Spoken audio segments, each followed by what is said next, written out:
Roe versus Wade. In 1973, the Supreme Court, in a 7-2 decision, ruled a woman's right to have an abortion was protected by the privacy rights in the 14th Amendment. Roe, whose actual name is Norma McCorvey, never had an abortion. The child was adopted. In 1977, McCorvey had a change of heart and formed a pro-life organization named Roe No More. In 2003, she filed suit to have Roe v. Wade overturned. It was unsuccessful. Let's watch a short video of an OB/GYN explain what the process of a second-term abortion is. With you. Welcome. Thank you, Chairman and members of the committee. I only have 5 minutes, so I'm going to get right to it. Second trimester D&E abortions performed between roughly 14 and 24 weeks of gestation. Your patient today is 17 years old. She's 22 weeks pregnant. Her baby is the length of your hand plus a couple of inches. And she's been feeling her baby kick for the last several weeks, but she's asleep on an operating room table. You walk into that operating room scrubbed and gowned, and after removing laminaria, you introduce the suction catheter into the uterus. This is a 14 French suction catheter. If she were 12 weeks pregnant or less, basically the width of your hand or smaller, you could basically do the entire procedure with this. But babies this big don't fit through catheters this size. After suctioning the amniotic fluid out from around the baby, you introduce an instrument called a Sofer clamp. It's about 13 inches long. It's made of stainless steel. The business end of this clamp is about 2.5 inches long and 1/2 inch wide. There are rows of sharp teeth. This is a grasping instrument. When it gets a hold of something, it does not let go. A D&E procedure is a blind abortion, so picture yourself introducing this and grabbing anything you can blindly and pull, and I do mean hard, and out pops a leg about that big, which you put down on the table next to you. Reach in again, pull out an arm about the same length, which you put down on the table next to you. And use this instrument again and again to tear out the spine, the intestines, the heart and lungs. Head on the baby that size is about the size of a large plum. Can't see it, but you pretty good idea you've got it if you've got your instrument around something and your fingers are spread about as far as they go. You know you did it right if you crush down on the instrument and white material runs out of the cervix. That was the baby's brains. Then you can pull out skull pieces. And you have a day like I had a lot of times. Sometimes a little face comes back and stares back at you. Congratulations, you just successfully performed a second trimester D&E abortion. You just affirmed her right to choose.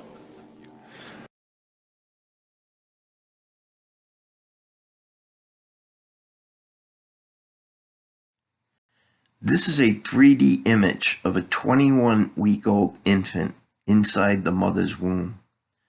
The head, feet, and arms are clearly formed. Its heartbeat could be detected at 6 weeks. Its human DNA could be determined at 8 weeks. Although I personally believe life begins at conception, the purpose of this video is not to overturn Roe v. Wade.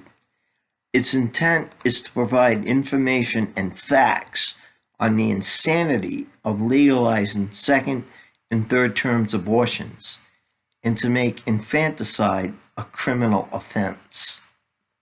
Viability, or the ability to live outside the womb, increases dramatically with each week. At only 26 weeks, an infant has better than 80% chance survival rate. This is not a political issue.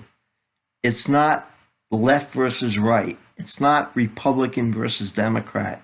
It's not about liberals versus conservatives.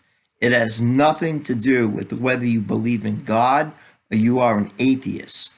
It is about the right to protect human life, a right that a 26-week-old infant in the womb has no control over.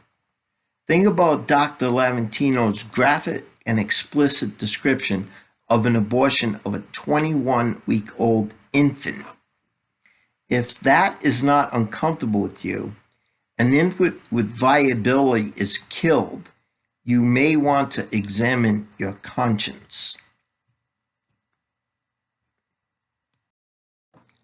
In 2018, over 900,000 unwanted pregnancies were terminated by abortion in the United States alone. In the same year, over 2 million couples in the U.S.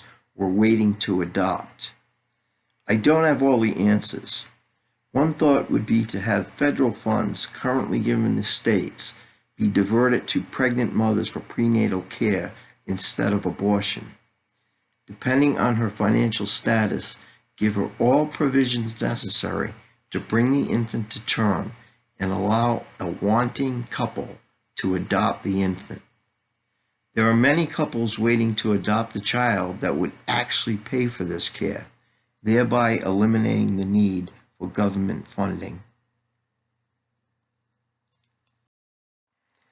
If you agree with this presentation, please like and share it. More importantly, contact your state and national members of Congress. Let them know if they vote in the affirmative for third-term abortions and/or infanticide, they can consider themselves accessories to murder.